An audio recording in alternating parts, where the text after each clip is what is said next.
Good evening. Baruch Hashem, this shiur will be Leilui Nishmat Yaniv ben Moshe Verutia Cohen, לרפואת Moshe Aryeh ben Sarah Rivka, and להצלחת Alexander Shimon Brink, בעזרת Hashem, and also לרפואת Chaim Asher ben Munes, לעילוי נשמת ראובן בן יוסף,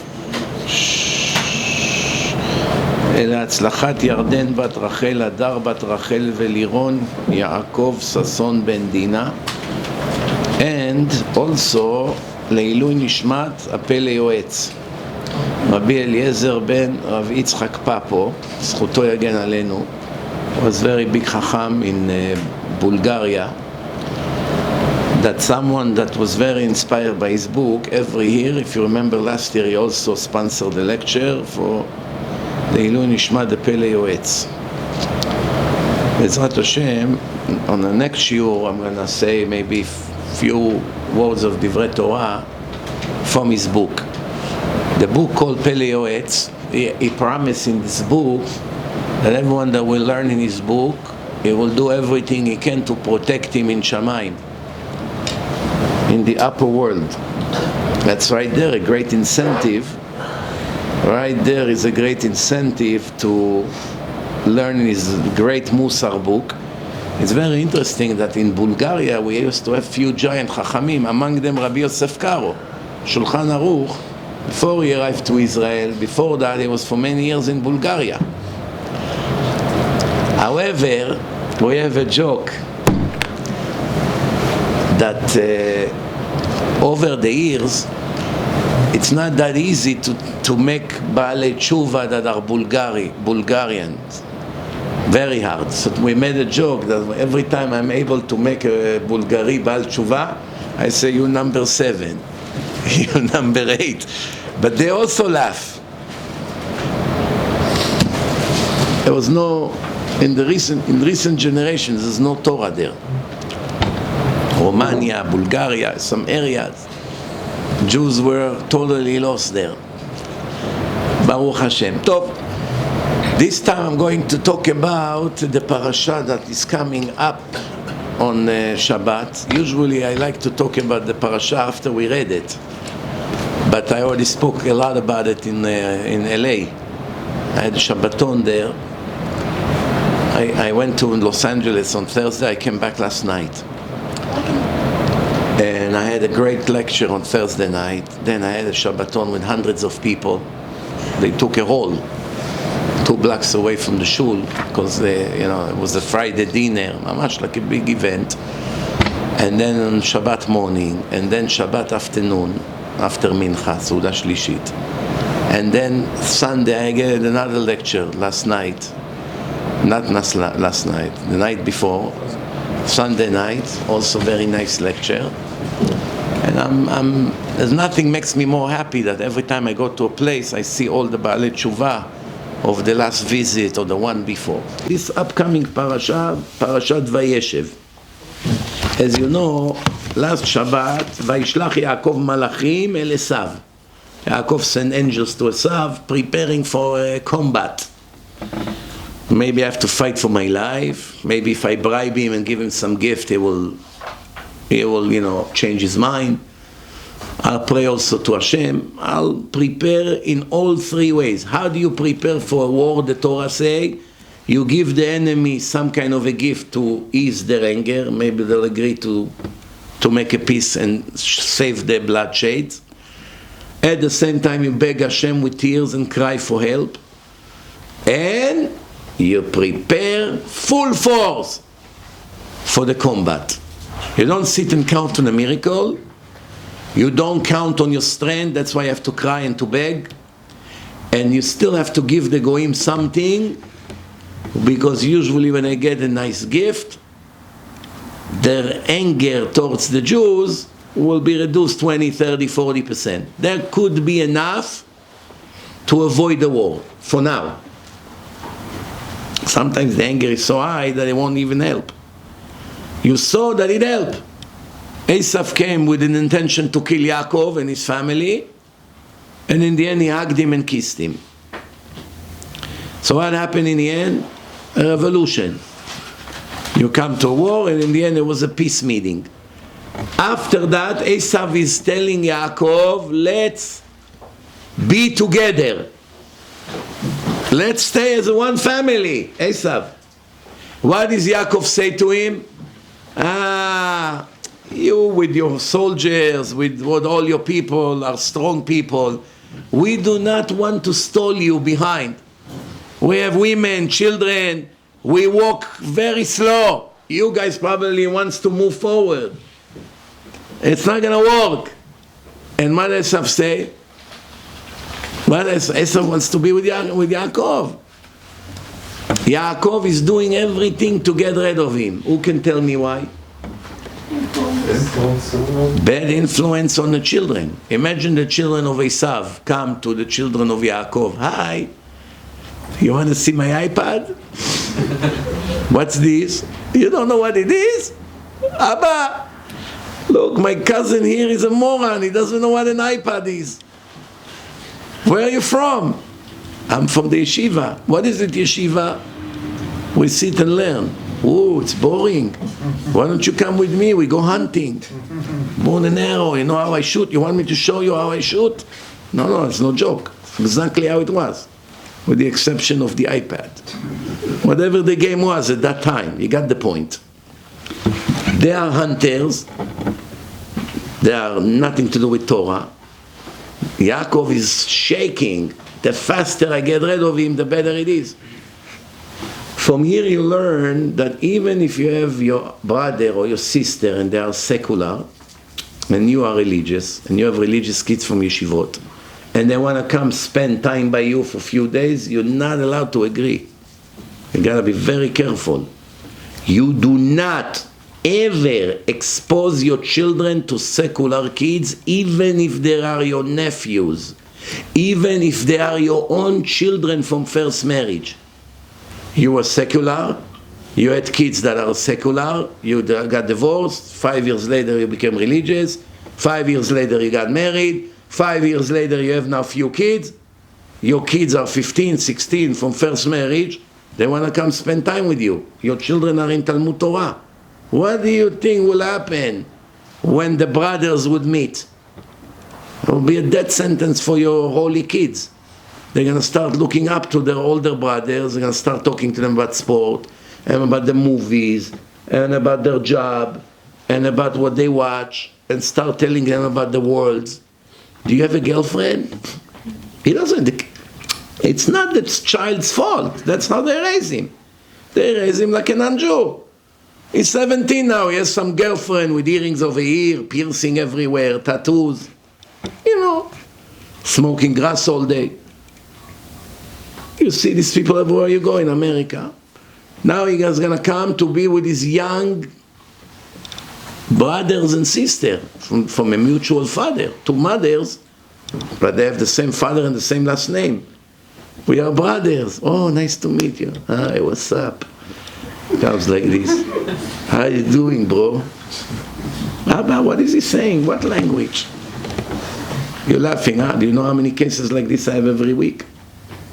Questions like this every week, or people already did it and now they regret, what have I done? There is no room for feelings when the life of the soul of your children is in a risk. Nothing justify risking it. Not your own children. Oh, I feel bad for my children. It's not their fault. I raised them secular with my ex-wife. Why they have to now lose? I want to invite them to my house for Shabbat. Invite them when your children goes to camp or something. You and your wife can handle them. Do not expose them, the new holy kids, to their older brothers or cousins or friends or I don't know what. This is mamash life risk. Do you know Rabbi Yosef, the chief rabbi of Israel? In one of his speeches, this is what he said. Listen carefully. He said, one day, I hear knocking on our door in Yerushalayim. His father is the chief rabbi of Israel. Someone knocked on the door. I opened the door. It was Yitzchak, the teenager. We're talking 50 years ago. I see an Israeli pilot with the Air Force uniform. You know, they have these wings over here. You know, he's a combat pilot. Hi, the Mishpachat Yosef? Yes. How can I help you? I'm your cousin. You're my cousin? Yeah. My father is a brother of your father. I didn't know I have cousins. My father never told us we have a cousin. He came to invite the family to his inauguration. He's becoming officially a pilot. So I guess in a few days they're going to have a big party. They want to bring the family. You don't want to come with nobody. So you want to invite family. So you remember he has a religious family in Yerushalayim. Rav Ovadia Yosef never told his sons that they have cousins because they were secular. Didn't want them to have any idea one day to meet with them. This world is a minefield, full of bombs under the ground, every path you go. There are very, very few clean paths. Very few. Very few. Can count them on one hand. Make sure you direct your children to go in those few clean, kosher paths. Do not jeopardize them in any other way. Do not take them to stadiums. Do not take them to all kinds of not kosher weddings. Do not take them to any sport events. Do not take them to the boardwalk on Shabbat that they can look and see all kinds of naked people jog over there. You have to be very careful. I remember when I went to my son's yeshiva 20-something years ago, the Rosh Yeshiva, a Yeke German Ashkenazi, he said, my brother lives in Bnei Brak, and my nephews never left the house to the street even once. It does not let them go out from the apartment. They learn in yeshiva, they finish yeshiva, they come home. He does not allow them to go down to play on the street in Bnei Brak. Why? I can jeopardize their soul. Let them play in the house, let them have Lego, I don't know. Find a kosher game for them to play. Keep them occupied. He doesn't let them go out to the street of Bnei Brak. Back then, I admit, I thought that is a little bit crazy. How can you lock kids in an apartment for 5-6 years that they only go to yeshiva and come home and they don't go out to the street to play? When I see how the world became, even goyim in Manhattan don't let their kids go out to the street. They don't. It's dangerous. You let your non-Jewish kid, if you're a smart goy, you'll be shaking that your 15, 14 years old kid will go out to the street of Manhattan somewhere and meet all kinds of drug addicts. You have to be not normal to agree to such a thing. So a lot of these rich kids do not leave their apartments in Manhattan. They have a vacation home, they go there, and over there they can go out, they play. But in Manhattan, what to do in Manhattan? Millions of people walking in the street. What is he going to do? So they have a gym that they take them 2 times a week, indoor basketball, you know, things like that they won't go crazy. So Yakov is doing everything he can to get rid of Esav ASAP.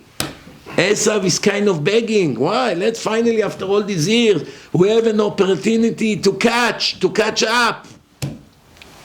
He finds any excuse, just go. Every minute with you, it's a life risk. Why do you think the Torah tells you all this story? It's not such a flattering story that after all these years, Yaakov is trying to get rid of Esav ASAP. Not to be with him an extra minute if it's not necessary. This is a school for life. School for life. How many kids went off the derech because of those reasons I just mentioned? You have no idea. Tens of thousands of them were destroyed spiritually because of those reasons. The street, bad friends, bad screens, things they watch. This parasha, Parashat Vayeshev, from now until the end of Sefer Bereshit, until the end of Genesis, the Torah move on to talk about Yaakov's children. Up to now was Avraham, Yitzchak, and Yaakov. We're done with the fathers.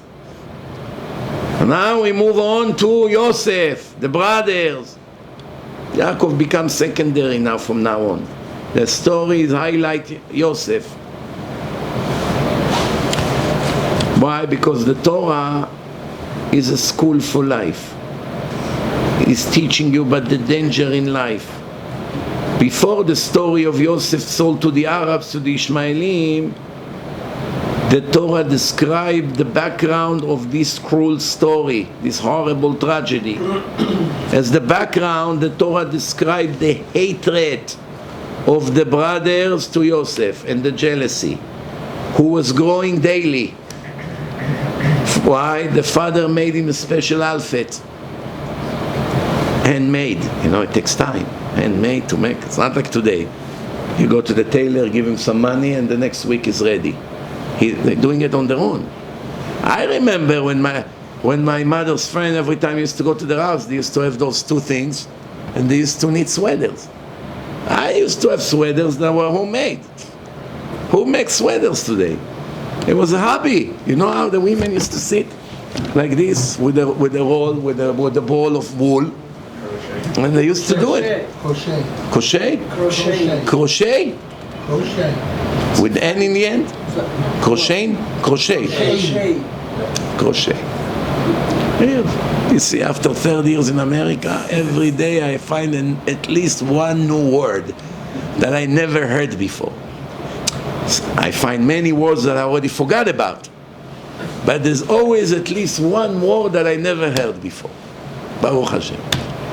Like you go to the restaurant, would you like to know about the soup of the day? By me, it's the word of the day. What is the word of the day? Crochet. Crochet. We'll get used to it. Anyway, Rabotai, so Yaakov made him a nice outfit. Everyone thinking it's not fair. He loved his mother more than our mother. He makes him all kinds of special things. He's gonna give him all the money in the end. He's gonna make him the firstborn, because he's the firstborn from Rachel. We are really nothing over here. Jealousy. Did Yaakov do the right thing by making his son that he loves the most special outfit?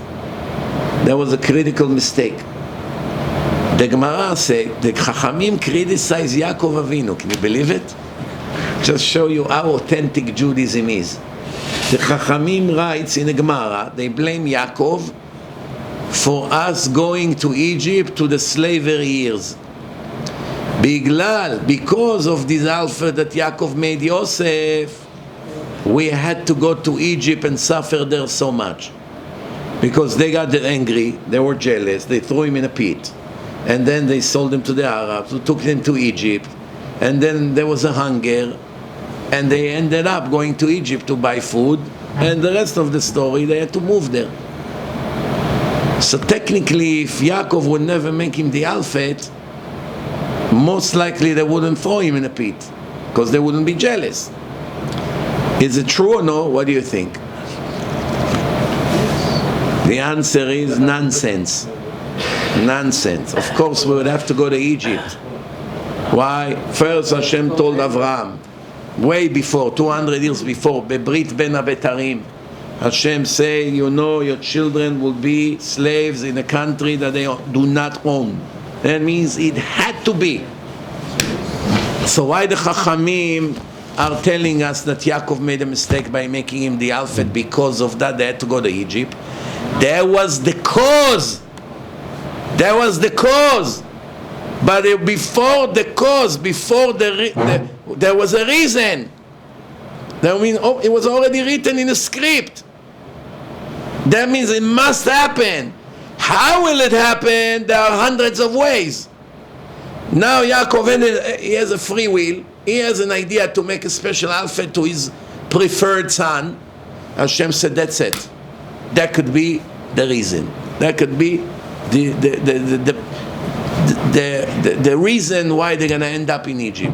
If Yakov didn't want to make an alphabet, there would be a different reason. Because Yakov did it, Hashem said, okay, that's perfect for the story. There's another way to look at it. All the mitzvot of the Torah are zecher litziat Mitzrayim. Tefillin, memory of the exodus of Egypt. Shabbat, Brit Milah, Sukkah, Arbaat Aminim, Korban Pesach, Matzah, Tefillin Shel Rosh. I can give you now at least over 100 mitzvot that they symbolize the exodus of Egypt. So the mitzvot were given before the world was created. 613 commandments were already before Hashem created the world, right or wrong? The Gemara says, before Hashem made the world, He looked at the blueprint of the world, which is the 613 commandments. That means they were already before we came to the world. So why saying that the mitzvot are zecher litziat Mitzrayim? And what happened if we wouldn't have to go to Mitzrayim? If Avraham would not upset Hashem and ask, Bameh eda ki irashena? Hashem said to Avraham, I'm going to give the Holy Land to your children. And Avraham questioned Hashem for the first and last time in his life. With the 10 test, Avraham is not making a beep. When he tells him, take your son, your only son that you love, and sacrifice him, he doesn't answer, he doesn't ask, and he doesn't even think anything against Hashem. When Hashem finally come and give him a beautiful news, hey, you should know that I'm going to give you the Holy Land. I'll multiply your children like the stars in the sky. And what does Avraham all of a sudden, out of nowhere, he said, B'ma eda ki irashena? Give me a sign that to prove to me that I'm going to inherit the land. Hashem said, I'm going to send your children to a different country, they'll be slaves, and only after that they'll come out with great wealth. So that means maybe if Avraham wouldn't say anything, maybe we wouldn't go to Egypt. But how can it be? All the mitzvot is as a memory of Egypt. So the answer is, to go to Egypt, we had to go to Egypt with Avraham, without Avraham, with Yakov, without Yakov, with Yosef, without Yosef. We had to be in Egypt. Why? Over 100 mitzvot are because of the exodus of Egypt. So what came first? The mitzvot. The mitzvot affected the story of the world. There's mitzvah to eat matzah which does not rise. On the exodus of Egypt, they didn't have time to prepare bread, so they made matzot. There was mitzvah of tefillin, to dedicate the heart where is the Yetzer Hara and the brain, where is the neshama, to dedicate it to Hashem every day. What do you have to put in a tefillin? The story of Yetziat Mitzrayim. This was before the story of Yetziat Mitzrayim. It's in the tefillin, but tefillin was before the world was. That means there was no other way. We had to be in Mitzrayim exactly as it was. So why are we blaming people? Why are we blaming Avraham for questioning Hashem? Why are we blaming Sarah for torturing Ishmael? Why are we blaming Yakov for making Yosef the Alphet? The answer is we don't blame, we teach. We teach a lesson. This was the story in a natural way that caused this, right? Right? Mm-hmm. Be careful, don't do it. Even though in our particular case it wasn't the real cause. Remember, it had to happen. I'll give you an example. A father, his son asked him for $100. He need to put money in his car, gas in his car. The father doesn't want to give him the money, but he doesn't want to say no. So the father said to him, okay, you know what, you do something for me and I'll pay you for that. Okay, what do you like, father? Go clean the whole backyard from the leaves. 6 hours work. Keep the money, Abba. It's okay. Call Tony, let him come blow the leaves. It will take him 10 minutes. It's okay, I'll manage without the $100. The father already knew he's going to say no. He pinned it on the leaves. That was just an excuse. Same thing Hashem. Hashem already knew that they must go to Egypt. I have to turn it around like that. Well, otherwise the mitzvot will lose their significance. Why the mitzvot is Zecher L'Yetziat Mitzrayim? To teach us not to be ungrateful. When you say 3 times a day Shema Yisrael, what do you say? Ani Hashem Elokechem, I am your God that took you out of Egypt, Liot Lachem Le'Elokim, to be your God. I didn't take you out to be goyim. I did not take you out to walk naked in gay parades, or to eat not kosher food, or to go to college all your life in secular study and not touch the Torah. That's not the reason I took you out of Egypt. I took you out of Egypt to be my children, my students, my followers. That's why I took you. So everyone who doesn't remember that and does not act accordingly is a traitor. He betrayed Hashem that saved his life and saved everything he has. It's a traitor. He's a traitor. So, Rabotai, the brothers hating him. Yosef speaks against them. He see they eating an animal without slaughtering. How can it be? Abraham kept all the mitzvot. Yitzchak, Yakov. The children see what the father does. Yakov would eat an animal without shchita. Even the Arabs don't do it. They buy halal meat. Halal means slaughtering. They don't know the laws of the oral Torah. They don't know about the knife. They don't know where to cut. They don't know what to check. So their shchita is nevela. Can't eat halal. If a Jew eats halal, it's like eating a dead dog. Not allowed. But for the Arabs, why they slaughter? Because they saw all the time the Jews are slaughtering. The Christians or other goyim used to gore the animal in the head or push the animal from the clip. The animal crash. They go, take off the skin, take the meat, cut it, and put it on a grill. They had nevelot or with bow and arrow. That was a very common way to hunt animals. Or to choke them, or to hit them with a kufitz, like the Rambam say. Some tool, they hit them on the head and they kill them on the spot. Jews are not allowed to eat this kind of animal. If a cow will die by itself, cow walks, I don't know, fell from some cliff, fell down and died. Jews see it, it's not allowed to eat it. You can give it to the dogs. Or to the goyim. The goyim can eat it. There's no problem for the goyim to eat it. They're allowed. It's dead already. But Jews cannot eat it. So, Abotai, Yosef comes to Yaakov and says, I just saw the brothers eating a cow with a calf without shchita. How can it be? We wouldn't do it. They did it. The holy Shvatim, the nation of Israel, is formed by them. The answer is,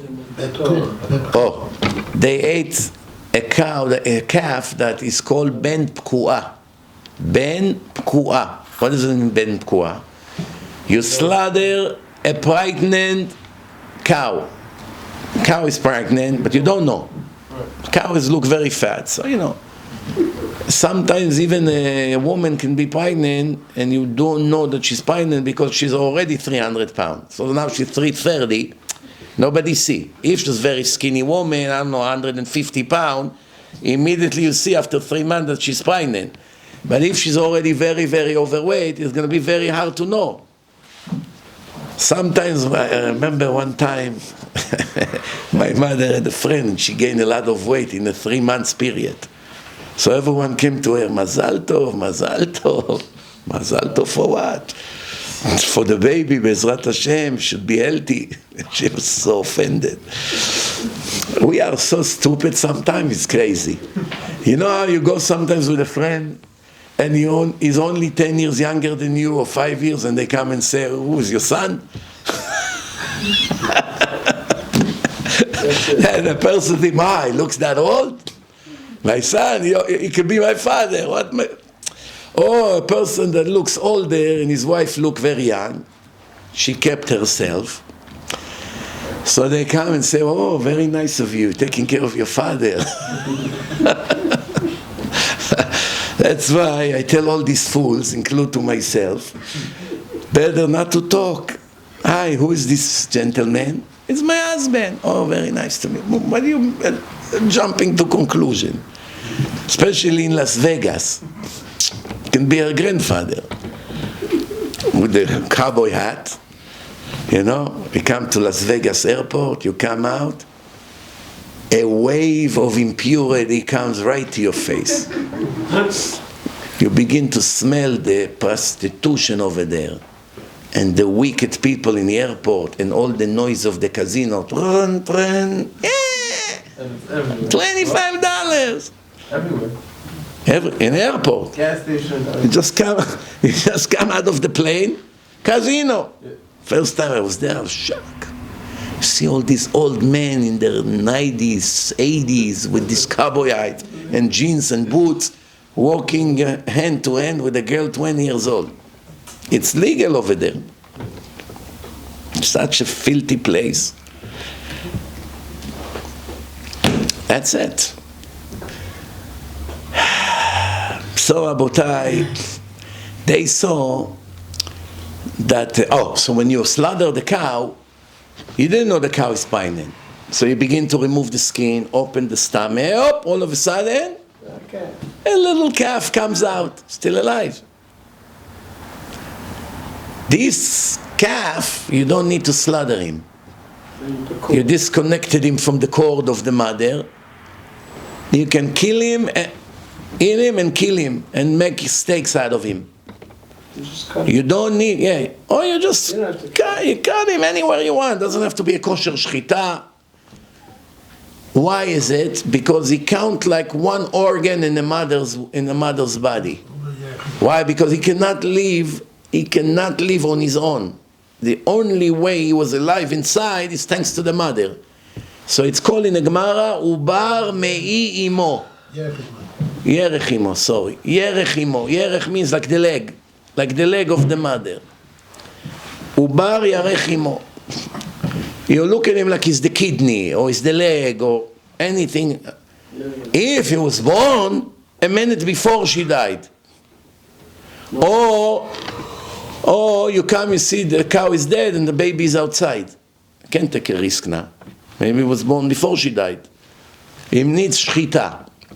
But if you know when she died, he was in the stomach and we saved his life, we opened it up, took him out, cut it, just like we deliver babies. You're allowed to eat it without shechita. If I'm not mistaken, the Ashkenazim don't eat it, right? If Ashkenazi will have such thing, they eat it without shechita or no? Or they machmir not to?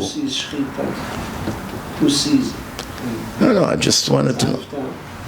Anyway, Rabotai, I think that the klafim of the Sefer Torah, they do it, it's called shlil. It comes from this Ben Pkua, if I remember correctly learning it. Anyway, Rabotai, so you got the point. So Yosef sees they eat a calf without shchita. He runs quickly. Abba, you know these religious kids? Abba is so itzik. He's looking on the street. There's not Sanua girls over there. Where? By the way, a father, should he encourage one of the sons to be a snitch? Definitely. Every time he come and tell him what's happening with the other brother, here for you, go buy ice cream. Good job. Good or no? No. Who's going to tell him what the kids do behind closed doors? He needs a spy. No? Terrible education. Also, some rabbis who does such thing, terrible. First of all, they machti'im oto. They turn him into a criminal. To make one Jew snitch against his brothers, it's a sin. You need to be a parent, you need to supervise them, you need to watch them, you need to investigate what they do, yes. Don't use one of your other sons to do it for you. First, get used to it, to be a snitch. Second, it would create hate between them. And third, what kind of message you send to him? Same thing, some rabbis, they make that mistake. A kid comes and says, Rabbi, I want to tell you what I saw. What? I saw this guy having an iPhone, he hides it and he go and watch sport in recess. Now there are two ways to handle it. The Rebbe can say, Hashem Yerachem, oy vey. But why you talk against your own friends, against your own brothers? Who told you it's good what you did? That's one way. Second is really, wow, I appreciate telling me. Thank you very much. If you see any other things, always come quietly and tell me. He means well. He wants to know if the kids do bad things. He wants to stop it before it ends, before it becomes a lot worse. But that's not a good education. To take someone to do the dirty job for you and to become a spy and to create hate between people, that's not good. Let's move on. So they cannot stand Yosef. To the point, ויראו אותו אחיו, כי אותו אהב אביהם מכל אחיו, that the father loves him the most, וישנאו אותו, they hated him, ולא יכלו דברו לשלום. They can't even say hello to him. They see him in the morning, he comes, good morning. They look at him with hate and continue to walk. Is that a good thing or a bad thing? You have two kinds of people that hate you. A Muslim and a Christian. They both hate you because they both anti-Semite. Ahmed and Chris. Both of them in a building with you. When you walk into the elevator, Chris sees you. Hey, Isaac, how are you? Wow, nice day today. You come out of the elevator. Wow, when can I choke this Jew already? And then you have Ahmed. You live in the 4th floor. You get in the elevator. Press the ground level, 2nd floor, Ahmed gets in, gives you this look. Hi, Ahmed. He looks around, maybe I should kill him right now. He doesn't pretend he likes you like Chris. Chris only hates you behind your back. But when you come, he's very friendly. Oh, Isaac, have a wonderful day. Then he goes with his wife to the car. When are we going to get rid of these Jews? Who's worse? Chris. Huh? Chris. Chris is worse, the Torah say. Chris is worse. Why? That's called echad b'peh, echad b'lev. He has one thing in his mouth and the opposite thing in his heart. A faker. Now I want to ask you a question. Is it good to show people that you hate them? My father, alav shalom, I never forget that, how many times in his life he was telling me when I was young, you have to learn from me. I will never let a person ever know that I don't like him. And I used to admire my father for that. Until I learned the Torah that say that that's not the right way. It should be the other way around. The Torah say when you hate someone, you must confront him. Do not let this hate stay hidden even a minute. Take him quickly and resolve the issue. He comes to you, hey, how are you? How am I? Come, I need to talk to you, it's urgent. You know what you did to me 2 days ago? I just found out. Immediately. Oh, I'm so sorry, right, Okay, you argue, you scream a little bit. That's it, you make peace. I apologize, forgive me, I'm sorry, it will never happen again. If he doesn't tell him and he give him fake smile, 20 years he speak against him behind his back. And retaliate in all kinds of ways, making him damages. 20 years of hatred. Hashem doesn't want this. אל תשנא את אחיך בלבבך. Don't hate your brothers in your heart. If you hate him openly. That it should turn into a discussion. Why I hate you? Why you hate me? Yes, tell me why. Because you hurt me here and there. Because I ask you for help and you turn your back on me. Because you ruined my shidduch. Because of you I got fired. Talk! Tell me why. You have to open it up. So the Gemara actually compliment the brothers that they are not fakers. They show him, we can't stand you, Yosef. Don't come with your smiles. Get out of here. ולא יכלו לדברו שלום. They are not fakers, they're not hypocrite. Most people would think, oh, he's so arrogant. Why you have to show him that you hate him? Big deal, give him a fake smile and let's move on. Hashem doesn't like fakers. Same thing in religion, he doesn't like those fakers. Pretend that they're holy, but behind the scene, Hashem yirachem. This is what Yanai the king, before he died, he told his wife. Yanai, the king, he had a wife. You know what was her name? Yanai, the king. Who remember his wife's name? Huh? No, Shlom Tzion, no. No, what? Arnevet? Arnevet? Arnevet, yeah. Arnevet, like a rabbit, yeah. I know it's some, huh? That's the one when they changed her name and when they wrote over his phone. Whatever. So he told his wife before he died, I would like to pass you a message. I want you to be careful from certain people. You don't have to be careful from the ultra Orthodox religious Jews. They're fanatic in a religion. From them you're not going to have bad surprises. They have big fear from God. They follow the truth. Don't worry about them. You also don't have to be worried about the real clear wicked people, that everything by them is wicked. Like Bernie Sanders. There's nothing to expect from him. You will never think that Bernie Sanders will donate to yeshiva, or will help to open a yeshiva, or will help to observe the Sabbath in certain places, or to help people to get kosher meat. As soon as he hears religion, he wants to drop dead. He's a communist.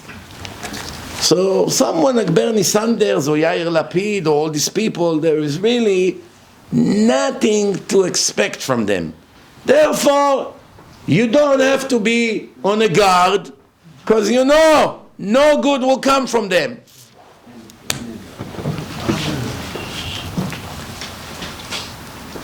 But I would like you, Arnevet, yes, I just didn't remember, it was 20 years ago since I heard her name. Arnevet, Arnevet in modern Hebrew, it's Rabbit.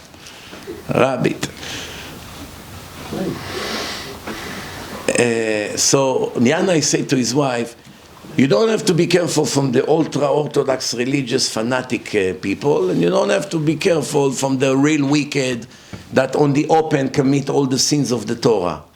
Those you know where they are and you know where they are. I would like you to be very careful from the fakers.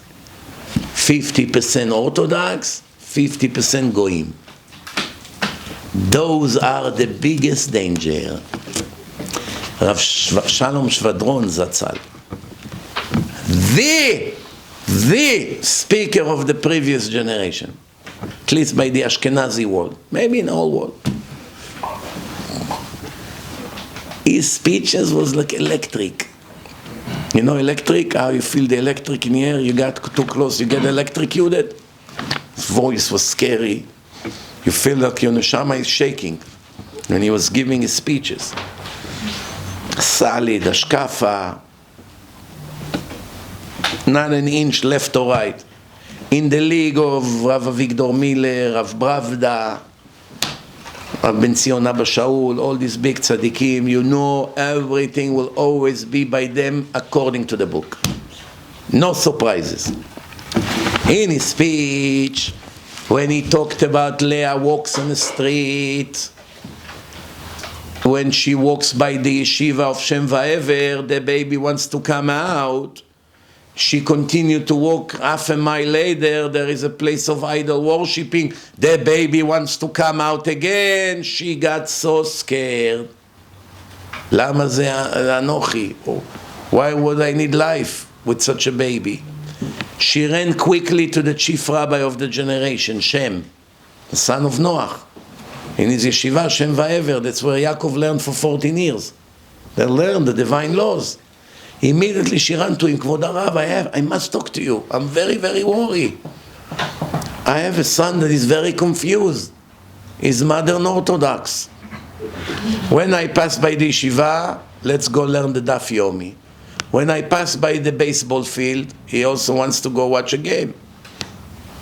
Then I go again to the synagogue, he wants to run in. I walk by the theater, he wants to go watch the movie. It's very confused baby. I'm very worried. So what did he say to her? Relax. It's not that bad. You have two nations inside you. One righteous and one wicked. So that was the words of comfort. He's comforting her. It's not so bad like you think. So Rav Shvadron said, what's better? To have twins.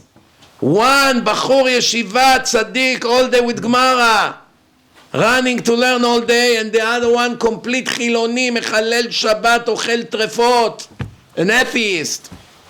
Or to have one kid instead of the twins, 50% religious, 50% secular. He said better to have two kids, which one of them is completely wicked, than to have that modern boy. In his time, they used to call them Mizrachי, the Mizrachi movement, which were on the modern side. Their ideology. They keep Shabbat, they eat kosher, they do good things, but then they have, Hashem Yerachem, some ideas, which does not fit the ancient way of Judaism. And all Gdolei Israel were petrified from them. What's going to be next? What's going to be next?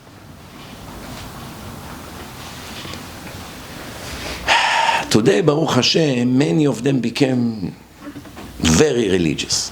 They learn, their wives is completely modest, they live in very dangerous area, confronting the Arabs every day with a life risk, that we would not lose the Holy Land to them. If we're not going to live here, they take over another town and another town, until there's nothing going to be left. So they jeopardize their life and the life of their children to keep Israel Jewish. One of the biggest war in this election was about this, to help them more, because the lefty government hated them. They didn't care to see them dead. When Arab killed some of them, many, a huge amount of the secular wicked people in Israel would write on the comments, great, they should all die. Let the Arab kill them all. Why they go to live there? Who needs them? That's how they used to write. And the government was just as bad. They don't like them.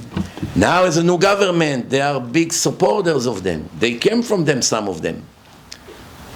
So they want to help them out. They want to give them better security, more money, maybe to make fences around, security aid. Some of them are very religious, but some of them is completely 90% secular. Like our friend, Ben. I'm afraid to say his name.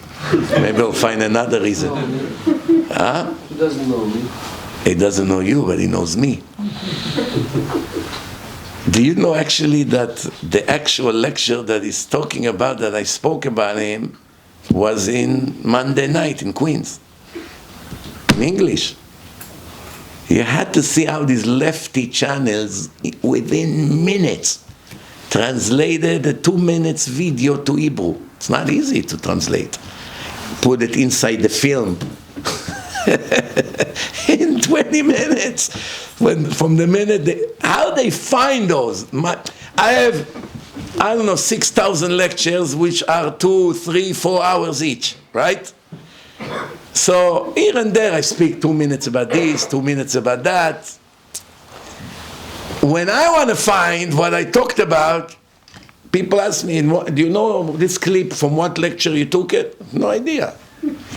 Well, 500 lectures over there. How would I remember which one? They have categories. Why don't you ask them? On YouTube they have categories and they split up. I don't know how they do it, but I'm saying the lecture, so I might have said it something. In my comments? No. Categories? The lecture, they cut it and people in the state. I don't know who YouTube? does it. Yeah. YouTube does it? Says, now he talks about like the story of a boy or whatever. No, there's someone volunteered to write it down. Oh, someone does it manually. YouTube doesn't do it for you. YouTube cannot tell the difference between him or the other one or this rasha or that rasha. What do they know? They won't know how to describe the content of the... They don't know about him in the sheets. If I would be, I'd be quiet. He'll find you in Borough Park. Yes. Okay, Rabbi, there's another rabbi that is being sued by a Yes. like his wife. Yes, Rabbi Tuvia Singer. That's completely a joke, because he did not really do anything wrong.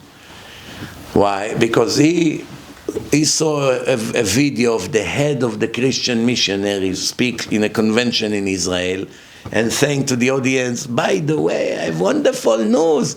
The wife of the Prime Minister, Lee Lapid, she's a Christian. She's a follower of JC. Let's clap for her. And it's already known that her sister is in that cult for many, many years. It's known. There's pictures everywhere.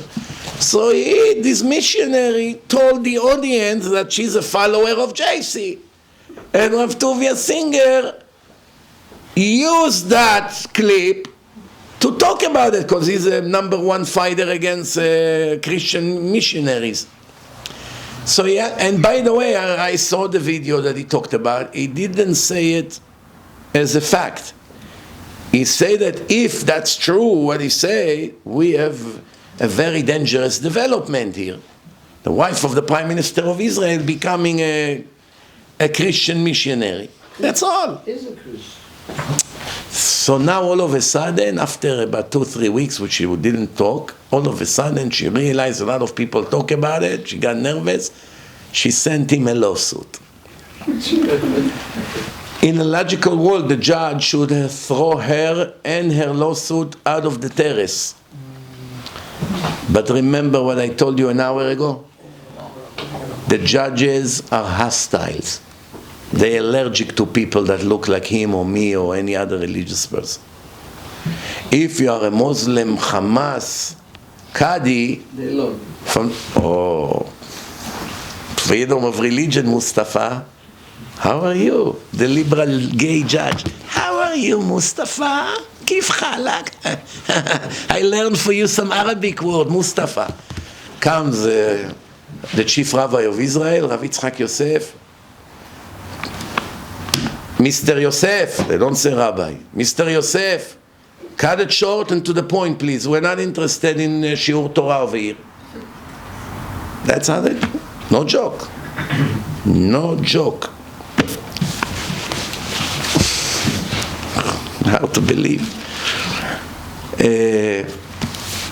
I asked my rabbi actually, how is it possible? I mean, if you hate religion, at least you should have hate all kinds of religious people. Let's see, if the Hamas, one speaks in a mosque about women and it must be modest, or against gays, or the rabbi does the same thing, you should have hate him and should have hate him. Why you hate the Jew but you don't hate the other one, or the priest that say the same thing?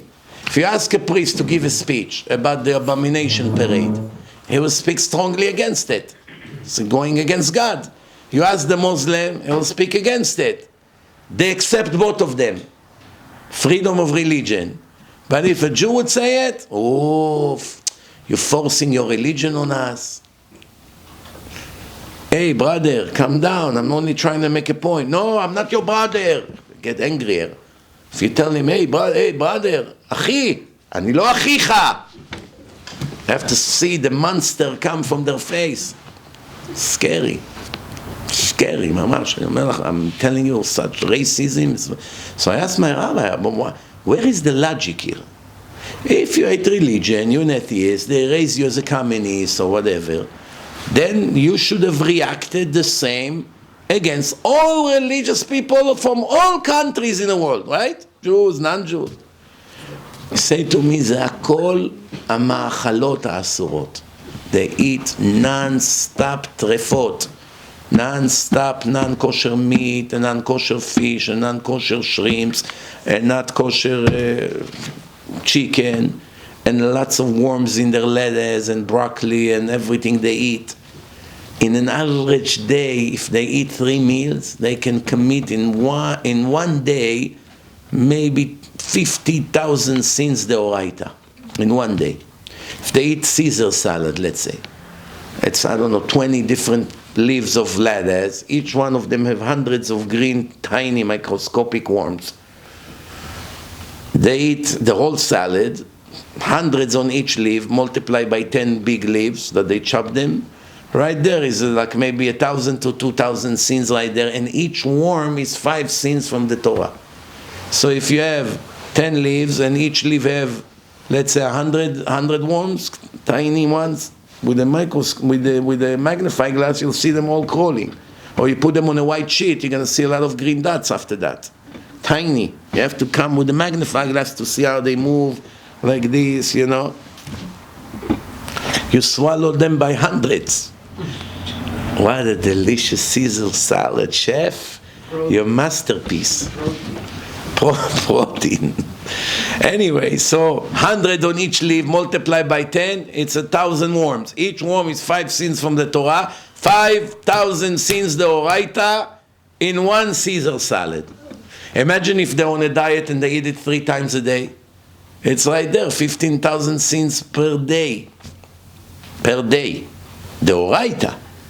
Multiply by 40, 50 years. You expect them to love Torah? Come on. Their entire blood is contaminated and filthy, spiritually. So as soon as they hear holy, immediately they go crazy. What is it like? Like a DIBUK. How do you say DIBUK in English? Possession. Ghost. Possession? No, possession. Possessed. Possessed. Person that is possessed. Another soul went into the body. Another soul went into the body. So here is the situation. You have a woman, a man went into her body. There's 2 souls now. She talks. All of a sudden, she's almost like fainting, and you begin to hear from her mouth a voice of a man. Oh, make me tea, please. Who are you? John. How do you talk from my mother's mouth? Your mother is not here, I'm here. You see a woman speak with the voice of a man. You can see it on the video. We had one famous possessed woman in Israel 20 years ago, the DIBUK in Dimona. Batsri took his student, they took the DIBUK out. Why I remember that?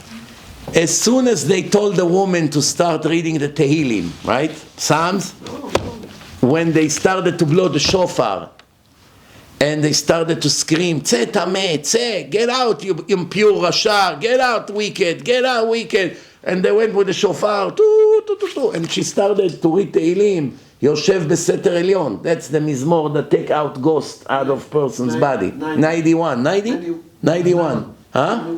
91. Tzadik Aleph. So she started. Yoshev Beseter Elyon. What does he do? He shake her hands. Remember, there's 2 souls in the body. Each soul can move the body, the hands. So he right away goes like this, that she cannot read. And then he begins to scream from her mouth, "No!" Why? He's going crazy. With the shofar, with the Tehillim, with all of them saying, "Yoshev Beseter Elyon." You have to see how scary it is. Then the woman begins to fly. It's a couch of 3. She fly from one side, and then she fly to the other side. She falls on the floor, back to the couch. It's like a huge man take her and start shaking her, storming her, left, right, up, down. She obviously not an athlete. She couldn't do it. So Rabotai, just like when she begins to read Tehillim, he suffers so much, this rasha that went into her body to hide from the angels who are beating him up, like the Zohar, the Kabbalah says. Inside the body of a living person, they have shelter. That's why they go in. And how they get permission to go in? Why going to this woman and not to that one that was in the same room? The way they get permission to hide inside a living person is when he eats without bracha at that spot, when the spirit was right there, or when he gets angry, furious, screaming, cursing, that second the spirits can go in. It cannot go to anybody he choose. Let's say spirit of a rasha, the angels are beating him up with whips of fire. and he comes into a room with hundreds of people, how will he choose to which body to enter? Should he enter a guy 20 years old, 50 years old? Is that his choice? No.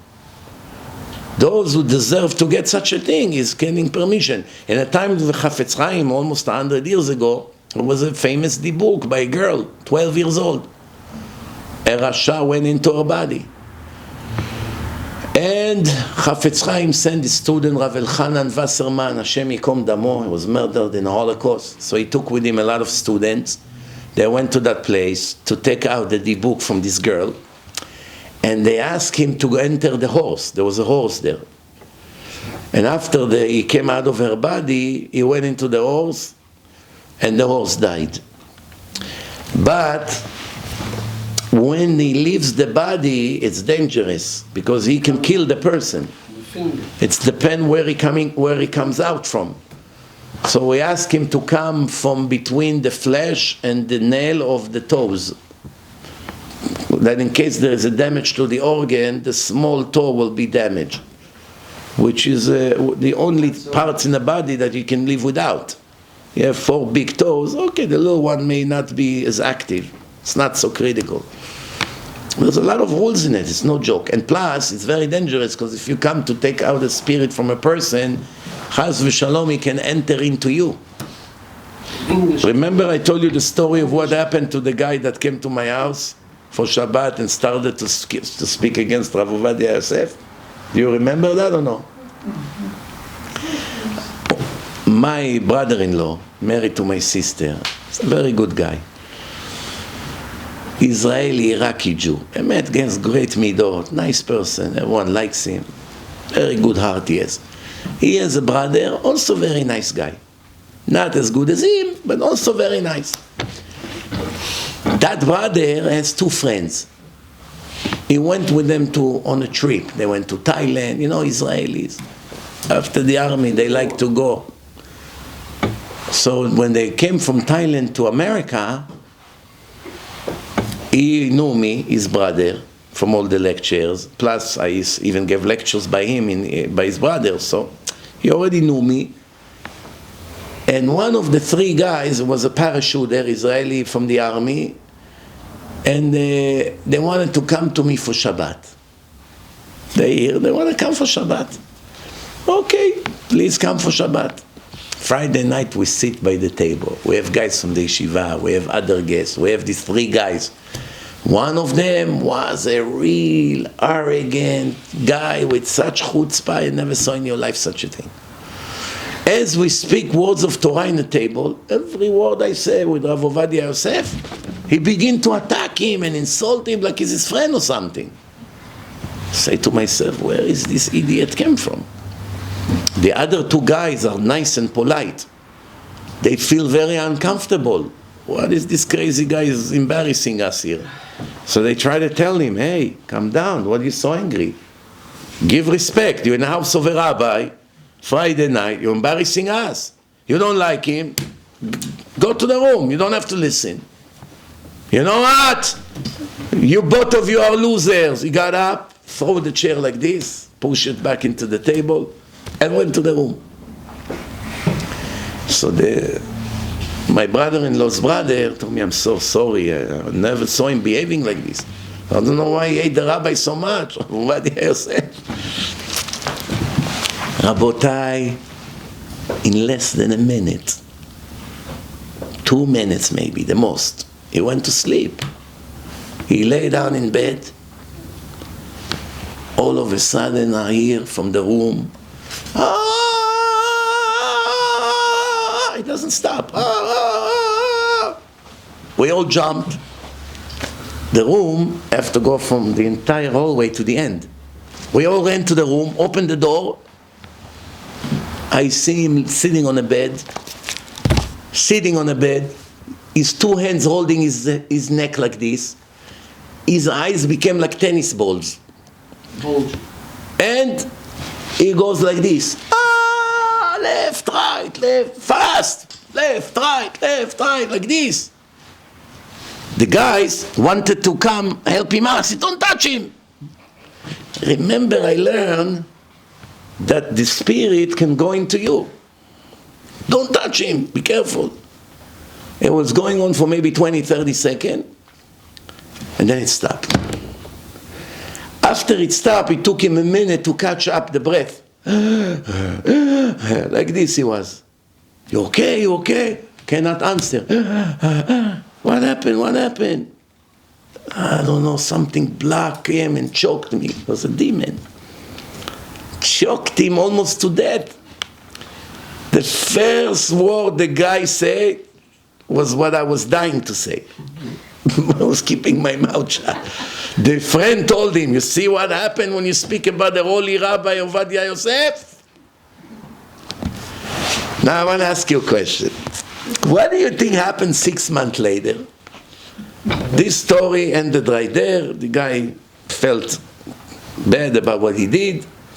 We stayed the rest of Shabbat. Motzei Shabbos they left. What do you think happened after that? To be continued. Chapter 2 of the series.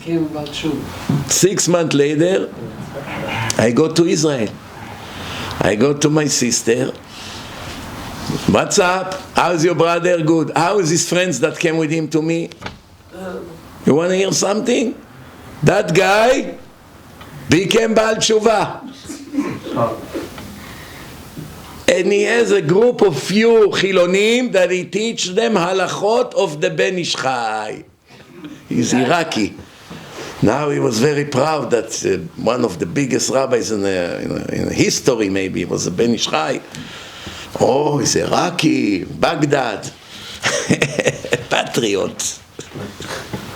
Became religious. Hashem said the demon to choke him. Another minute he was dead. He learned the hard way. By the way, I was thinking about it. Someone like that, Hashem actually likes him or no? If he made him such a clear miracle, you have to be a super fool not to become Baal Tshuva after such a thing. Direct attack. You speak against a big Chacham, 2 minutes later someone come to choke you to death, but some spirit. What was it? DIBUK? A demon? Only Hashem knows what it was. His eyes was like 2 tennis balls. And he's so red, he couldn't breathe. So Hashem sent him an immediate response. That's a good thing. If you do something good and immediately you get a prize for it, that's a bad sign. Bad sign. If you do something bad and immediately you get a punch to your face, that's a wonderful sign. That means Hashem does not want to lose you even for an hour. Immediately you get a smack, wake up you fool. That's an act of love. Some people commit sins 4 years in a row around the clock, non-stop. Horrible reshaim. Not one smack. Business is booming, jogging in Central Park on Shabbat with their iPhone, iPads, whatever you call it. Tattoos all over, live with a non-Jewish girlfriend, smoking medical grass all day. Just when I got on a flight in LA, waiting online to get on a flight, some drug addict came to me. Like this. He comes to the flight, he doesn't know where to look. What group I am? Where do I look? Thinking to myself, imagine if this guy would be next to me. I'll choke him in the middle of the flight. How they come to a flight of 6 hours, 5 hours flight in such a condition? The question is, how did he find the place? How did he find the terminal? Maybe he's afraid to fly. Maybe 5 minutes before he went to the bathroom and took drugs. Possible. We had a guy that on Purim had a flight. Purim, you know Purim we drink? He took a car service from Monsey to JFK. Why did he want to fly on Purim? What kind of a religious Bachur Yeshiva wants to fly after eating so much meat and drinking 10 bottles of wine? Smell very bad like alcohol. Everybody in Monsey, you know, especially the Ashkenazim, they very mehader in this mitzvah, Purim. Ad delo yada. This guy was Temani, wasn't Ashkenazi, but he also was very mehader in this mitzvah. So now, he's mamash mastul, you know mastul? No. Doesn't know where he is. Somehow he arrived to the flight. Why did he want to fly urgently on Purim? Guess what? On the plane, they give you... He follow conspiracy theories. Remember they say there is a star Nivero.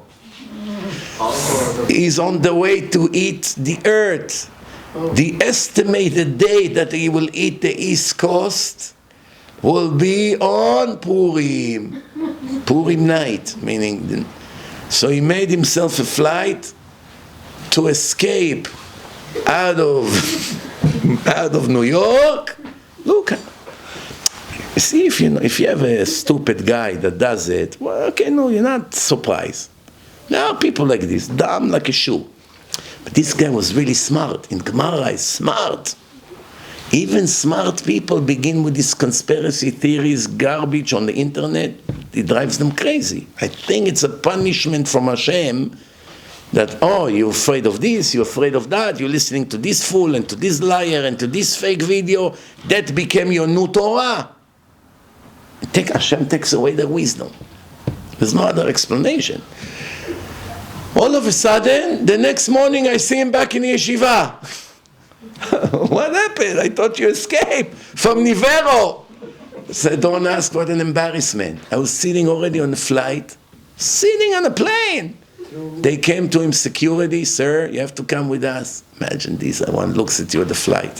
Why? What happened? You smell like alcohol. You cannot let you fly like that. You smell like alcohol. I'll tell you something. When a Talmid Yeshiva get drunk, or a big rabbi, he will never speak stupid things.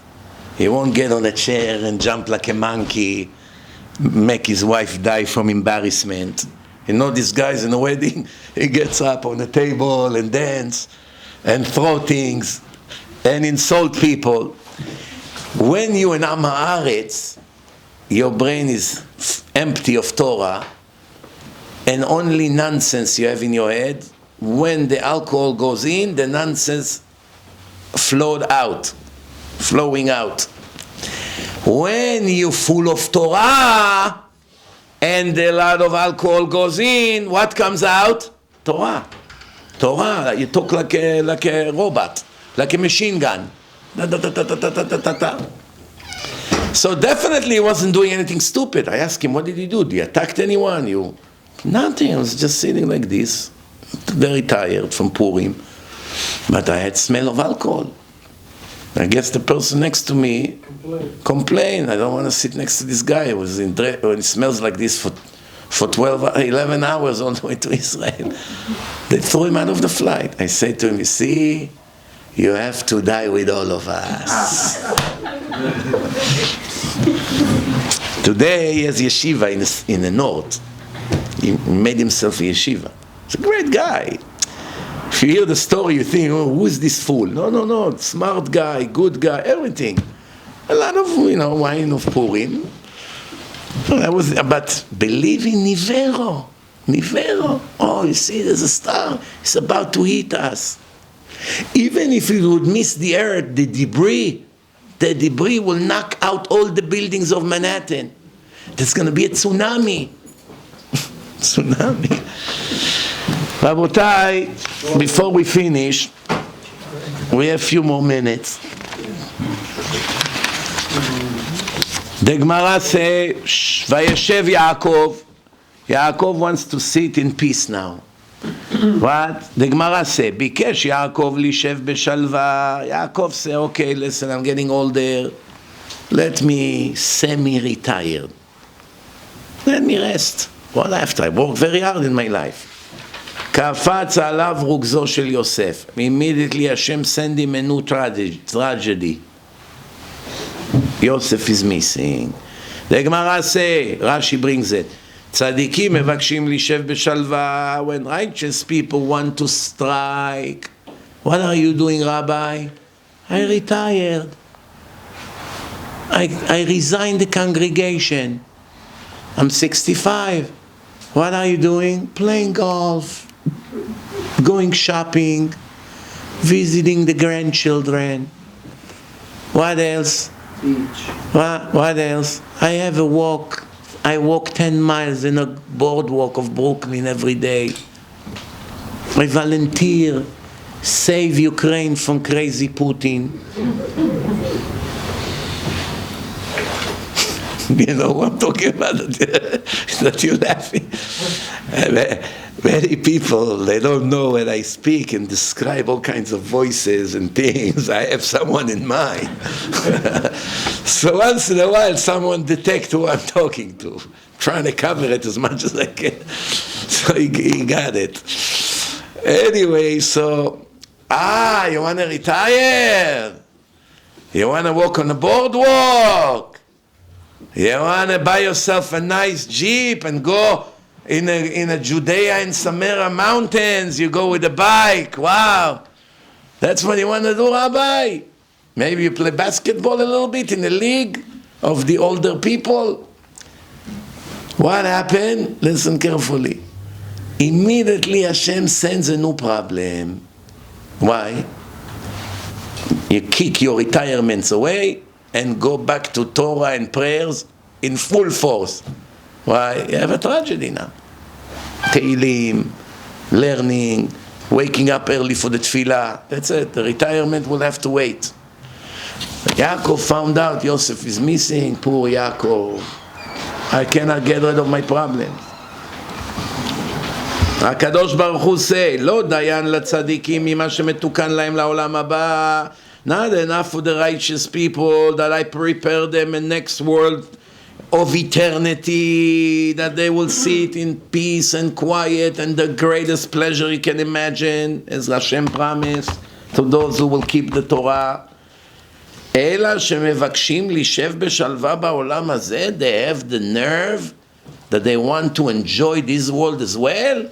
Lay down, sleep all day, play cards, gamble a little bit, go to restaurant 3 times a day, play with the children, why not?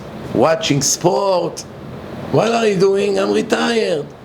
What about learning? I learned enough. Rabbi, I learned 40 years. Now it's time to rest. Give my head some rest. I'm not as sharp as I used to be. Of course, you stop to learn, your brain becomes rusty. Rabbi Yosef was 101. His brain was sharper than any teenager you know. Incredible. And that was with 2 hours sleep per night. That's it. 2 hours sleep. He used to go to sleep at midnight, 12 o'clock, get up at 2. Set the alarm, 2 o'clock, back to learn. Until the next night, 12 o'clock. Like this. You can see a video on YouTube. How Rabbi Yosef lived in his tiny apartment in Mea Shearim in Jerusalem, sleeping 2 hours a night and learned Gemara 22 hours a day, excluding some food and bathroom. Take off an hour a day, let's say, for that, but that's it. That's what he was doing. Sitting with the famous head, like his hand was always on his forehead, thinking. 22 hours a day, the brain in the highest level of thinking that a human being can have on this world. Do you know what brain he had? I know someone in Muncie that when Rabbi Yosef was sick, when he was already 100 or 99, he needed an emergency surgery. So they needed to bring a doctor from Columbia Hospital. The doctor charged $1 million for the operation 20 years ago. $1 million. He brings his entire team with him, nurses and assistants, but he also has to bring his own equipment. Surgeons do not want to use a different surgeon's equipment. That's a rule. They need their own equipment, that they got used to it, they work with it. Because I guess there's different brand. Everyone got used to a different knife, different thing, different machines. So he needs to bring his own equipment. So you need to put in security, in escrow, $5 million in case the equipment will not return back from Israel to Columbia Hospital. One Jew, one Ashkenazi businessman, he paid the $1 million to the doctor, and he put $5 million, which returned to him when the equipment went back to New York. One time I was sitting with him in a car in Monsey. I told him, what did Rabbi Yosef tell you when he opened up his eyes? From the surgery, you paid for the... So Rabbi Yosef said, before Rabbi Yosef went to get his anesthesia, he blessed the Goy doctor, that the doctor should be successful in his surgery. It was a Goy, non-Jew, the doctor, specialist in head. When Rabbi Yosef woke up, he told that Jew that paid for the surgery, Baruch Hashem, it looks to me that you have everything you need. What blessing can I give you that's something that you need and you don't have? So the Jew told him, Rabbi, I have everything, Baruch Hashem. I only want one little favor from you. What? I just want to have your yarmulke. Please take mine, give me yours. Same yarmulke. But one is 20 years on the holiest head in the world, who learns Torah non-stop. And one is on the head of a businessman, real estate tycoon. You know? He goes to Newark, he goes to the projects, he meets all kinds of brokers, liars, hears some Goyish music on the way. The other yarmulke only heard Gemara, 20 years, Gemara. So immediately, without thinking, Rabbi Yosef took it off, gave it to him. So I told him, this is the yarmulke? We sit in a car. He told me, you crazy? I only use it on Shabbos and Yom Tov. It's in the safe. By the way,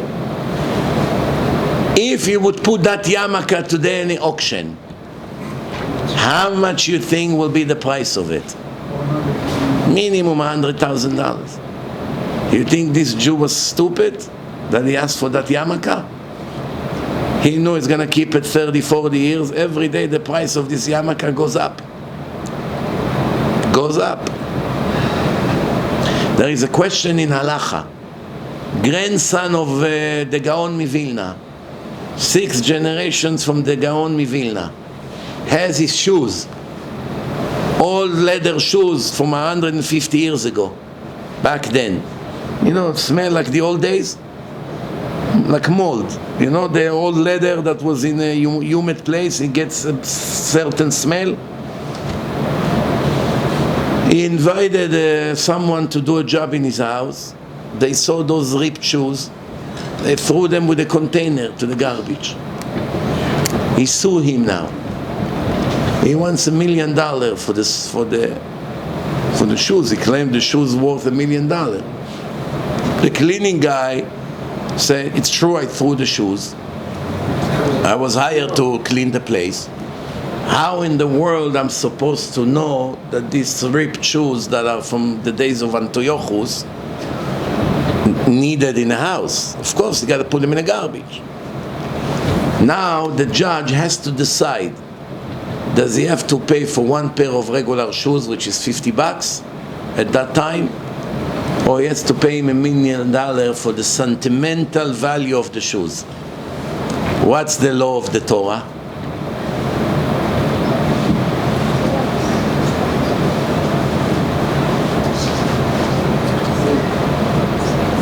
The answer is, if he had no idea that these shoes have sentimental values, and it was logical to think that they are garbage, he is not guilty. He doesn't have to pay him for the shoes. If they're worth $1 million, you should have put them in a safe or in a locked window, closet or whatever. The fact that they were around, it's negligence on your behalf. There was 2 neighbors in Israel. One of them had old classical records. Most of you here in the room, besides some older people, probably don't even know what a record is. It used to be a big record, very big. Then we went to CDs. 33.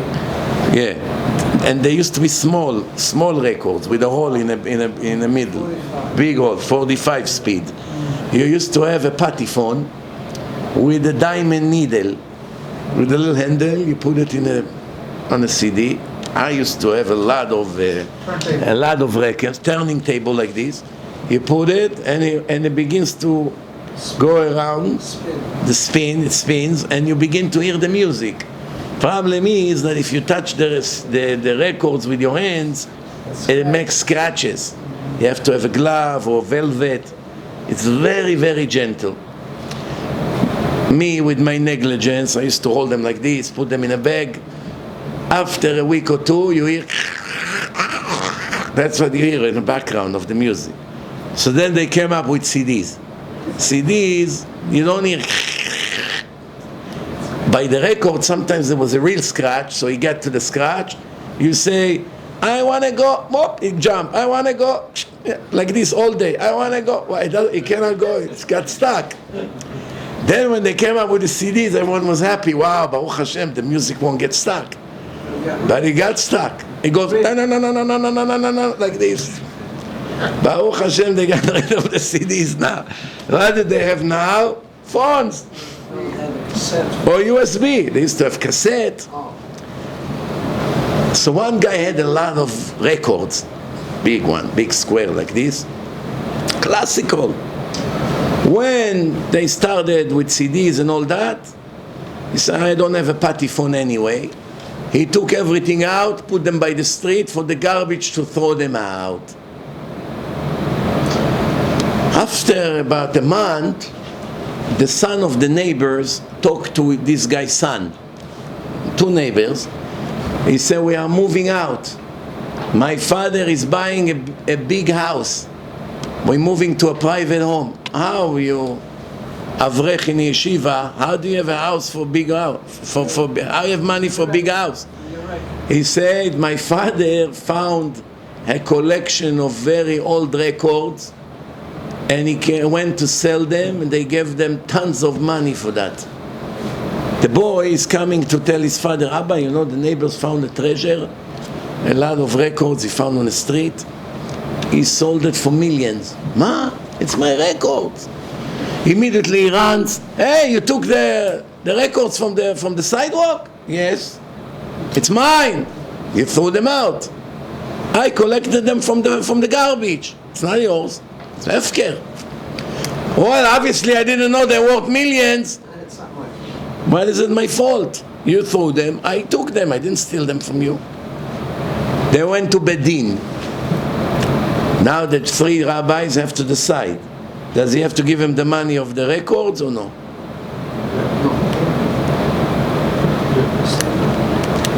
The answer is yes.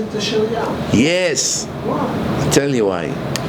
Hefker when you do hefker by mistake, not knowing what you mafkir, you don't know. If he knew that the record's worth a lot, that he doesn't want to be bothered with that, and he throw them out, whoever took it, it's his. But if he did not know, then he has the right to say, I made it hefker, but I had no idea what I'm mafkir. You know, obviously I would not throw millions of dollars. So that's a mistake of a Jew. He has to give him back the money. You know what happened? One Jew bought a used book in a bookstore. They sell used books also. He came home, he started to learn in it. There was handwriting, I don't remember who, the Malbim or the Khatam Sofer.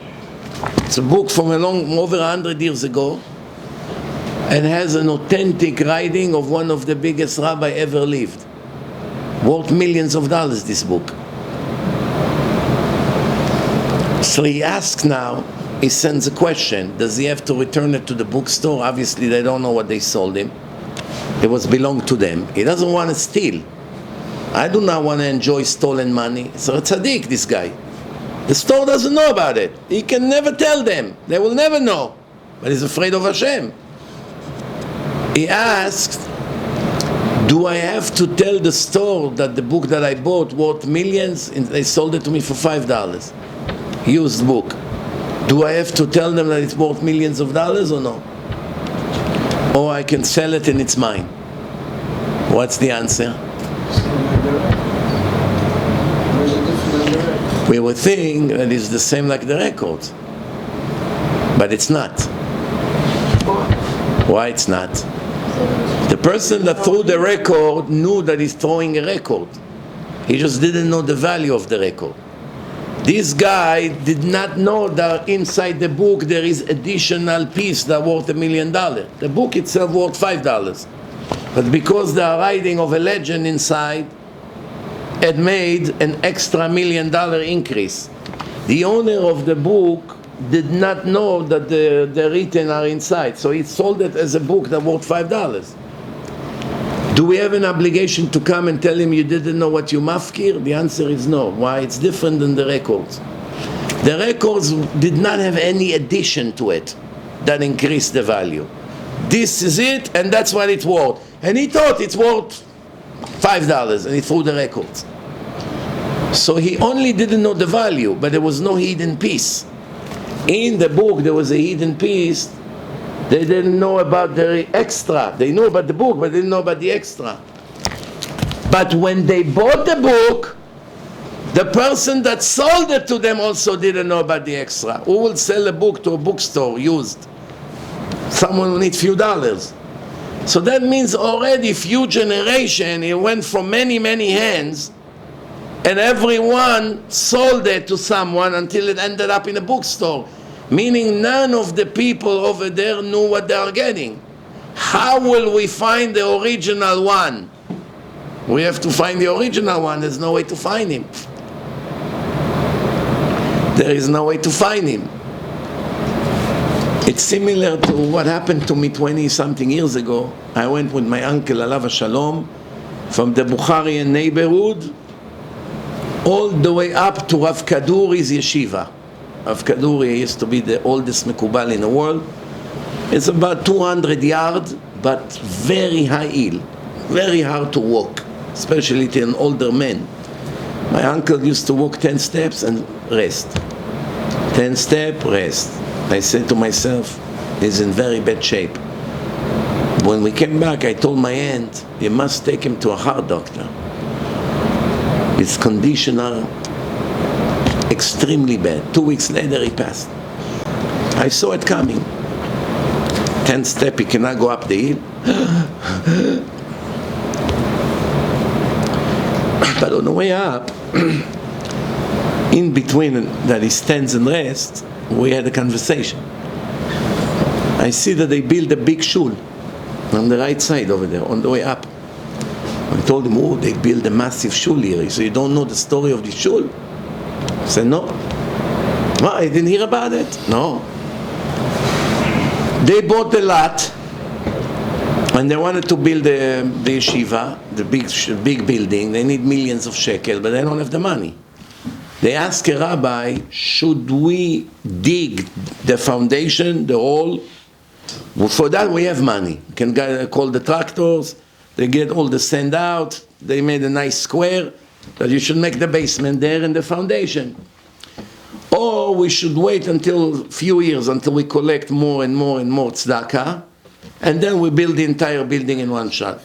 Should we progress as we build, or we wait until we have all the money and build? That's the question, what to do. The rabbi told them, why waiting? You can save time. You have now to make the foundation. Anyway, when you build, you must put a fence around that no one falls in. So you have already the fence. Dig the hole. Where are we going to get the money? It may take us 10 years. He said, now when Hashem see that you started the shul, He will expedite the rest of the money. As they started to dig in Jerusalem, I want to remind you that that area in Jerusalem, who used to be there? The Ottoman Empire, and the Armenian, and the British, and the Seljukim, and the Persians, and the Romans. Many, many empires occupied Jerusalem and lived there. So while they started to dig, they found a big box, huge box. When they opened the box, they found gold coins, antique gold coins, from 300 years ago, from the Ottoman Empire. Each one worth many thousands of dollars, millions of dollars. It paid for the entire building, this treasure, and had leftover to maintain the maintenance. The question now, the person that sold them the lot took them to court, to Beddin. I had no idea I'm selling them a treasure. If I knew, I would not sell them the property. I only charged them for the lot. This treasure belonged to me. He lost in a trial. Why? This property went through many heads. We will never know the original owner. Obviously, the one that sold it to you didn't know about it, and the one that sold it to him didn't know about it. What makes it yours? You had no idea it's there, so you can never had kinyan on it.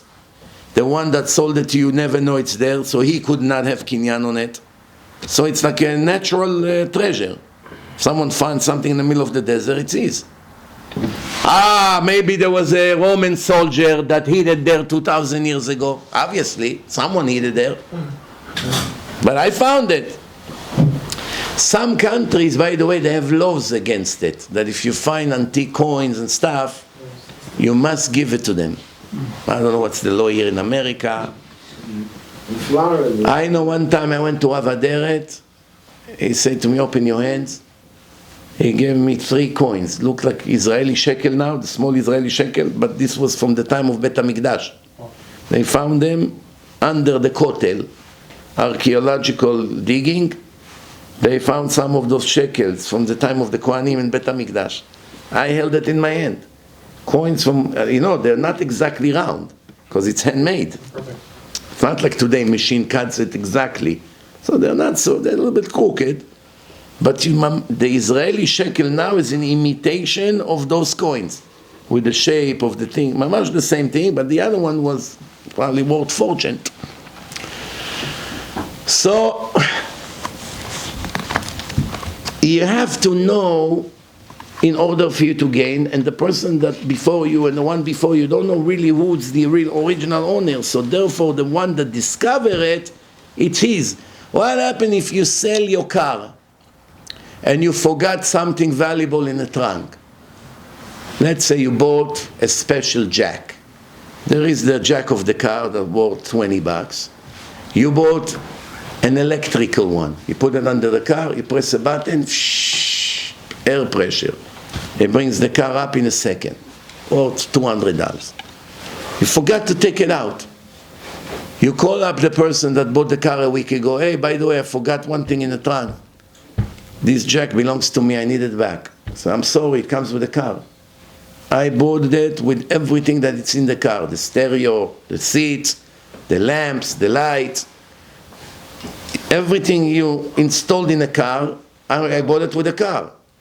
But that's not installed in a car, this was in a trunk. He said, also the spare tire is in the trunk, so you want it also back? The guy has a good point. Now they go to Beddin. I want the jack back. He said, no, I'm sorry, I bought it with the car. If not, I wouldn't buy the car. I bought it with it. Who's right? Agar, you're a lawyer, no? Help us out here. I know it's not immigration, but... Huh? It's his jack. He has to, Yeah. What, did it have the other jack also, the old one? I'll give you an example. You know sometimes how people replace the original mirror with a bigger one? Yeah.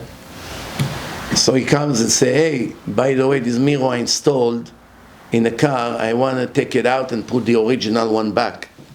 Can he take it out? No, because it's became an integral part of the car. Whatever you installed in a car, bumper, sport bumper, I don't know, things on a security system, special alarm, low jack, this is all installed in a car, you cannot remove it. But things that can be moved from one thing to another, you forgot a bag, you forgot books in a trunk, You forgot a stereo system in the back. That doesn't belong to the car. Then he has to give it back to him. Once there's no proof that this is dedicated to this car, it's not a piece of it, you can run the car without it, and he has to give it back. So with that jack, he had to give it back. Why? I forgot it in the trunk. It's still mine. I didn't sell it to you. Rabotai, Yakov wants to go on vacation. Immediately Hashem sent him a new problem. Why? The righteous people have olam haba. It's eternity of pleasure. Over here you have to sweat, to work hard. I didn't send you over here to eat cream cake, creme schnit, Napoleon cake, Rabbi. Come, let's have dessert. Donuts. Tell it to Rav Steinemann, Rabbi, can we take you to the cafeteria? We'll get you maybe a Napoleon cake and espresso. Vuz? What? No, I want to take you to have coffee and cream cake. He would think you need to go to a Barbanel. Right or wrong? Imagine you come and you say to Rav Chaim Kanievsky, Kvod Harav, I would like to take you to a very fancy glad kosher restaurant in a hotel over here in Jerusalem. What would happen? This is something he had to film.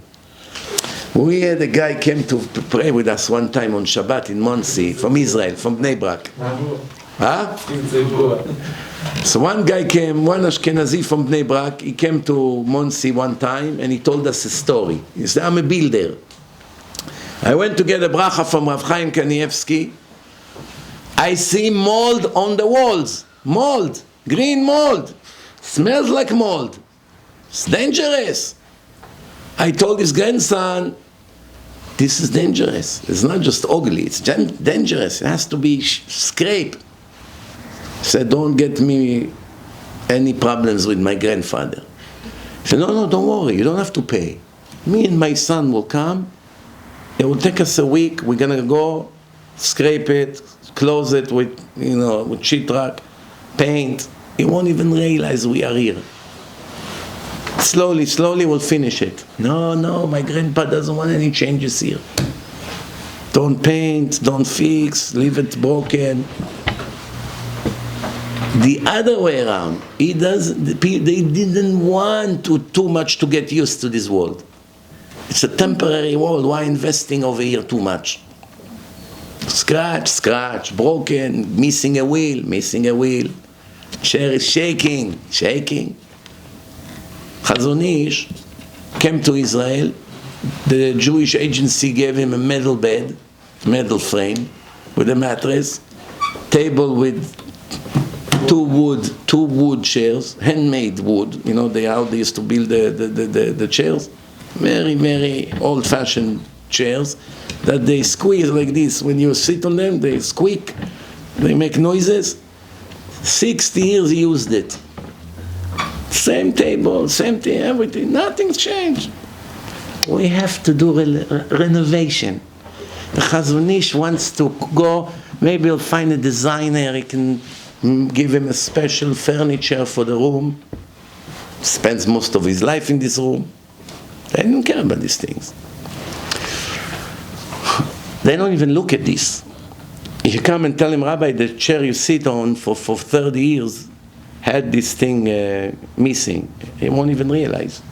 The mind is in a different world, different planet. It's not like us, every little scratch. Oh my God, I'm eating my heart. Why? The mover made a scratch. So, it ruins my entire happiness. You know how long I waited for that wall unit? Where is the scratch? Right here. What? Now one person will ever see the scratch. It's in the corner there behind the wall. What is the problem? No one will see. But I know it's there. Mental disease. Mental. So Hashem said to Yaakov, picnic. Maybe you go have shawarma here in Coney Island Avenue with a nice dessert. Picnic, huh? One girl, they came very, very, very scared. They came to the rabbi and crying that their daughter wants to convert to Christianity, lo alenu. The rabbi said, call the girl immediately, I want to talk to her. When the girl came, he asked her, why did you decide to do such thing? The girl said, my father is sitting and learning all the time. All day learns Torah. All these years he sits and learn. Yeshiva house. We barely had a living. We poor, we didn't have what we need. And all the time he was complaining that maybe he won't have Olam Haba. He always said, I hope that I will have Olam Haba. I hope I didn't lose my Olam Haba. I hope Hashem won't punish me. I hope I have a share to the world to come. I'm not even sure. Meaning he's petrified. One time I visited some Christian friends. By them it's the exact opposite. They eat, drink, music, do whatever they want. Once a week they go to the priest, put $50 in a jar, he waive everything, all their sins, and they go home happy. Again, eat and drink, do whatever they like, commit sins. $50 a week, they stay happy, and they have redemption for the next world. So why would I want to be upset and worry, like my father always worry, wow, maybe Hashem is going to take away my Olam Haba, my next world. What will you answer such a girl? She doesn't know. She sees her father, the rabbi, struggling financially and worry, maybe I still don't have Olam Haba. No Olam Hazeh, no Olam Haba. Christian, all day, do whatever they want, eat whatever they want, listen to whatever they want, say whatever they like. $50 a week fee, they're happy here, and they have no sins to the next world. They're not even worried about it. So why would I want to stay a Jew? She has a good point, or she's dumb? No. But what would you answer such a dumb girl? Listen to divineinformation.com. That's a good one. Let me give you the film, divineinformation.com. Tov. But let's say you don't have divineinformation.com.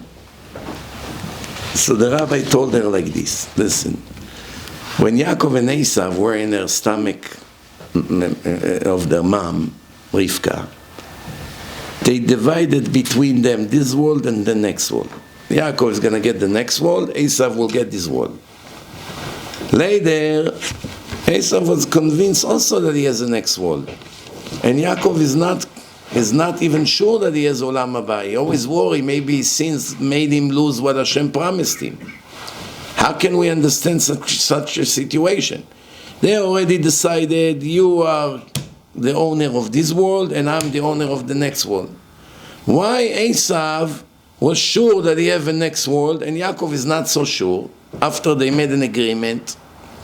The answer is, if Esav would be convinced that he has no share to the world to come, if Esav knew for sure that he doesn't have Olam Haba, would he be able to enjoy Olam Hazeh, this world, knowing it's going to end any second? If you know that the day you die, you have no share to the world to come, how can you enjoy from what you're doing right now?